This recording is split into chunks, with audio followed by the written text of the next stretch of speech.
Hello दोस्तों, जब भी हम कभी बाहर खाने की सोचते हैं तब हम कई सारी चीजें खाते हैं जो कि मैदे से बनी होती हैं। फिर चाहे वह समोसा हो, चाउमीन हो, बर्गर हो या मोमोज। मैदा आज के समय कई सारी खाने की चीजों में मुख्य रूप से उपयोग हो रहा है। लेकिन क्या आपने कभी सोचा है कि आखिर मैदा किस चीज से बनता है और इसे फैक्ट्री में कैसे बनाते हैं? तो चलिए जानते हैं इस कमाल की वीडियो में कि मैदा कैसे बनता है। इसलिए वीडियो को एंड तक जरूर देखिए।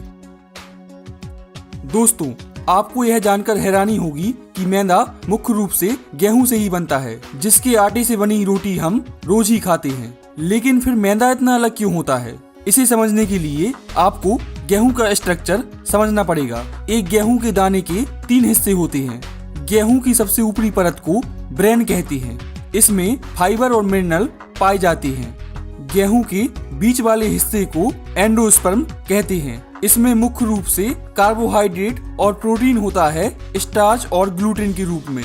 और गेहूं के सबसे बीच वाले हिस्से को जर्म कहते हैं, जिसमें विटामिन और मिनरल्स होते हैं। जब हम मैदा बनाते हैं तो इसके लिए ब्रेन और जर्म को गेहूं से अलग कर देते हैं और सिर्फ एंडोस्पर्म यानी स्टार्च और ग्लूटेन वाला हिस्सा बचता है, जिसे पीसकर हम मैदा बनाते हैं। चलिए फैक्ट्री में इसकी प्रोसेस को देखते हैं। मैदा बनने की प्रक्रिया शुरू होती है गेहूं की फसल को काटने से, जिसके लिए हार्वेस्टर का उपयोग करते हैं, जो फसल में से गेहूं के दाने को अलग कर देता है।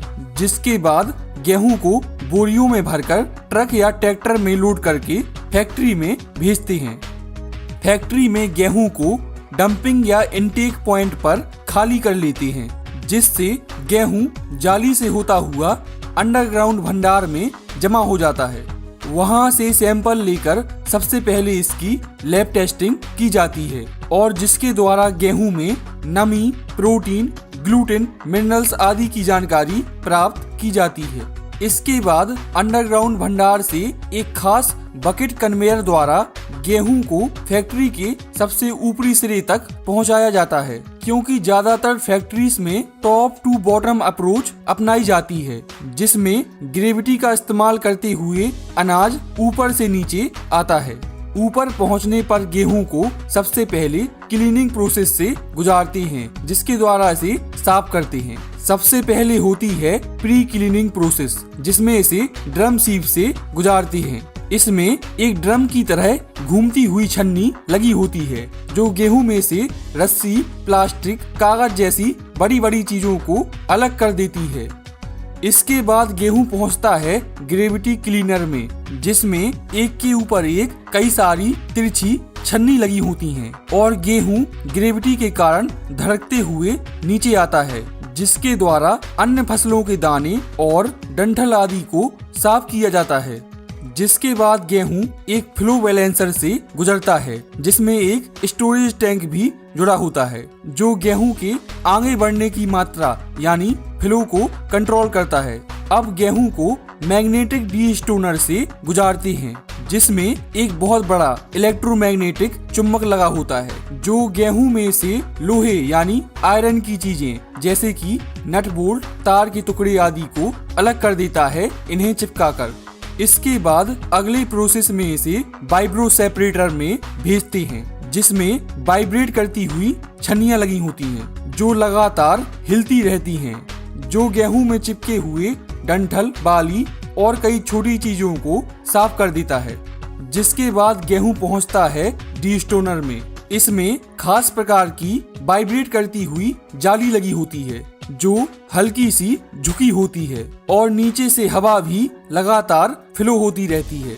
जब गेहूं इसके ऊपर से गुजरता है तो गेहूं में मौजूद पत्थर, कंकड़ और कांच के टुकड़े भारी होने के कारण नीचे बैठ जाते हैं और गेहूं हल्का होने की वजह से ऊपर आ जाता है और नीचे से आती हुई हवा इसे दोबारा मिक्स नहीं होने देती और इसे ऊपर ही बनाए रखती है, जिस वजह से जाली के संपर्क में मौजूद कंकड़ पत्थर के टुकड़े जाली के खास डिजाइन की वजह से ऊपर की ओर बढ़ने लगते हैं और गेहूं ग्रेविटी के कारण नीचे की ओर आने लगता है, जो नीचे साइड में एक तरफ आ जाता है, जबकि कंकड़ पत्थर दूसरी साइड कंटेनर में इकट्ठा हो जाते हैं। यह मशीन इतनी ज्यादा एफिशिएंट होती है जो कि छोटे से छोटे कंकड़ को अलग कर देती है बिना एक भी दाने को वेस्ट किए।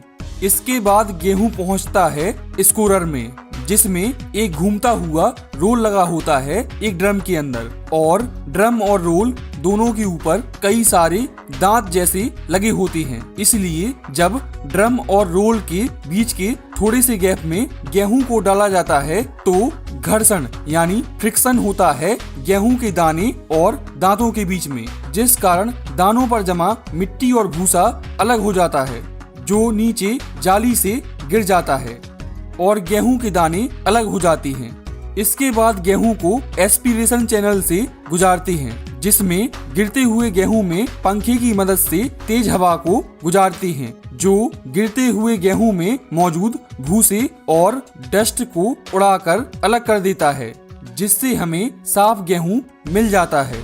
अब गेहूं को फाइनल क्लीनिंग के लिए ग्रेन वॉशर में भेजते हैं, जहां पर इसे पानी की मदद से अच्छे से साफ करते हैं, ताकि बची हुई थोड़ी बहुत गंदगी भी निकल जाए और गेहूं अच्छे से साफ हो जाए। और फिर यह मशीन पानी को अलग करके धुले हुए गेहूं को अलग कर देती है, जिसके बाद धुले हुए गेहूं को ग्रेन ड्रायर में भेजते हैं, जिसमें इलेक्ट्रिक हीटर और पंखे लगे होते हैं जो कि गर्म हवा छोड़ते हैं, जिस वजह से कन्वेयर पर जाते हुए गेहूं में से लगातार गर्म हवा फ्लो होती रहती है, जो नमी को गेहूं में से अलग करके उसे जल्दी सुखा देती है और हमें सूखा हुआ गेहूं मिल जाता है। इस साफ सुथरे गेहूं को कन्वेयर की मदद से स्टोरेज साइलो में भेजते हैं, जहां पर इसे जमा करके रख लेते हैं, ताकि यह वातावरण और कीड़े आदि से सुरक्षित रहे। अगर हमें सादा आटा बनाना हो तो सीधा फ्लोर मिल में गेहूं को भेजकर चक्की से पीस लेते हैं, लेकिन मैदा बनाने के लिए सबसे पहले स्टोरेज साइलो से गेहूं को मॉइस्चर मेजरिंग डिवाइस से गुजारते हैं, जिसमें लगे माइक्रोवेव और ऑप्टिकल सेंसर गेहूं में नमी का पता लगाते हैं। यहाँ से होता हुआ यह पहुँचता है टर्बोलाइजर डैम्पनर में, जहाँ पर जरूरत के अनुसार इसमें पानी मिलाया जाता है और घूमते हुए रोटर गेहूं में पानी को अच्छे से मिक्स कर देते हैं, जिससे इसकी नमी को 7 से 20% तक बढ़ाया जाता है। इसके बाद गेहूं को होल्डिंग टैंक में रखा जाता है 10 से 12 घंटों के लिए, जिस वजह से गेहूं के बाहर का खोल यानी ब्रेन सख्त हो जाता है, जबकि अंदर का एंडोस्पर्म फूला रहता है। इस तरह से दोनों के टेक्सचर में आया डिफरेंस बहुत इम्पोर्टेंट है मैदा बनाने के लिए। अब गेहूं को क्रैकिंग मिल में भेजते हैं, जिसमें 2 रोल लगे होते हैं जो अलग अलग डिफरेंशियल स्पीड पर घूमते हैं, जिनके बीच में थोड़ा सा गैप होता है, जिस वजह से जब गेहूं के दाने इनके बीच से गुजरते हैं तो वह पिसते नहीं हैं, बल्कि क्रैक होकर अखरोट की तरह खुल जाते हैं, गैप और नमी होने की वजह से, जिस वजह से ब्रेन, जर्म और एंडोस्पर्म सब अलग अलग हो जाता है और इन सब का एक मिक्सचर बन जाता है, जिसमें तीनों चीजें होती हैं। अब इस मिक्सचर को प्यूरीफायर से गुजारते हैं, जिसमें सीरीज और पैरेलल में कई सारी वाइब्रेट करती हुई छन्नियां लगी होती हैं, जिनके छिद्रों का आकार ऊपर से नीचे आते हुए बारीक होता है। जब क्रश किए हुए मिक्सचर को फीडर से दिया जाता है तो वह हिलने के कारण पूरी छन्नियों पर फैल जाता है और गर्म हवा लगातार नीचे से दी जाती है, जो ब्रेन और जर्म को हल्का होने के कारण ऊपर उठा देती है, जबकि भारी एंडोस्पर्म नीचे रह जाता है। साथ ही गर्म हवा एंडोस्पर्म को सुखा भी देती है। अलग अलग हिलती हुई छन्नियों से गुजरते हुए साफ एंडोस्पर्म के टुकड़े नीचे इकट्ठा होते रहते हैं, जबकि ब्रेन और जर्म साइड में अलग होकर फिर से मिल में भेज दिए जाते हैं। नीचे इकट्ठा हुए एंडोस्पर्म के टुकड़े जो छन्ने के बाद हमें मिलते हैं, इसे ही हम सेमोलिना या सूजी कहते हैं, जो कि हलवा बनाने में इस्तेमाल होती है, जिसकी मदद से फिर आगे मैदा भी बनता है। मैदा बनाने के लिए सूजी यानी सेमोलिना को रोलर मिल में भेजते हैं, जहां पर इसे फीड रोलर की मदद से एक सा फैलाकर ग्राइंडिंग रोलर के बीच में पीसा जाता है और इसे ज्यादा बारीक पीसने के लिए सीरीज में लगे एक के बाद एक कई सारे रोलर के बीच में से पीसते हैं जब तक इसके पार्टिकल का साइज 200 माइक्रोन से कम ना हो जाए, जहां से फिर इसे प्लान शिफ्टर में भेजते हैं, जिसमें एक के ऊपर एक कई सारी बहुत ज्यादा बारीक छन्नियां लगी होती हैं कई सारे बॉक्सेस में, जो लगातार हिलती रहती हैं काउंटर वेट मैकेनिज्म के कारण। प्लान शिफ्टर में ऊपर से बारीक पिसे सेमोलिना को डाला जाता है, जो ऊपर से नीचे आते हुए बहुत बारीक पार्टिकल होते हैं, वही सारी छन्नियों को पार करके नीचे पहुंच पाते हैं। बाकी पार्टिकल को फिर से रोलर मिल में भेजते हैं पिसने के लिए। सबसे आखिरी में छन्ने के बाद जो आटा मिलता है उसके पार्टिकल का साइज 10 से 100 माइक्रोन के बीच में होता है। इसे ही हम मैदा कहते हैं।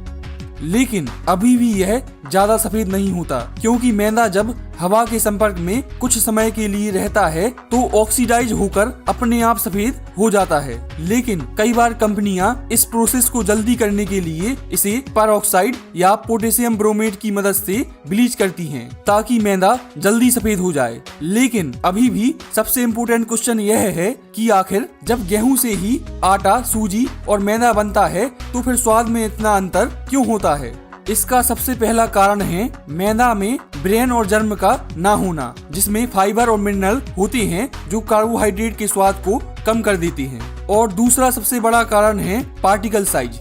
गेहूं से बने दलिये के पार्टिकल का साइज 1000 से 1500 माइक्रोन के बीच में होता है। सूजी के पार्टिकल 400 से 800 माइक्रोन के होते हैं और आटे के पार्टिकल 300 से 400 माइक्रोन के होते हैं। वहीं मैदे के पार्टिकल सिर्फ 10 से 100 माइक्रोन के बीच में होते हैं। और हम आपको बता दें कि पार्टिकल का साइज जितना कम होगा वह उतनी ही जल्दी लार के साथ घुलकर ज्यादा टेस्ट देगा और पेट में भी जल्दी पचकर ग्लूकोज में बदलकर एनर्जी देगा। यही कारण है कि बीमार लोगों को गेहूं का दलिया खिलाया जाता है, क्योंकि उसके पार्टिकल बहुत बड़े होते हैं और धीरे धीरे पचते हैं। जबकि डायबिटीज वाले लोगों को मैदा से दूर रहने की सलाह दी जाती है, क्योंकि बहुत छोटे पार्टिकल होने के कारण वह जल्दी पचकर ग्लूकोज यानी शुगर लेवल को बढ़ा देता है। तो यह थी मैदा बनने की पूरी कहानी। दोस्तों, इस वीडियो को बनाने में बहुत मेहनत लगी है, इसलिए अगर वीडियो अच्छी लगी हो तो लाइक करें, चैनल को सब्सक्राइब करें और दोस्तों के साथ शेयर करना बिल्कुल ना भूलें। मिलते हैं किसी दूसरी वीडियो में, तब तक के लिए जय हिंद, जय भारत।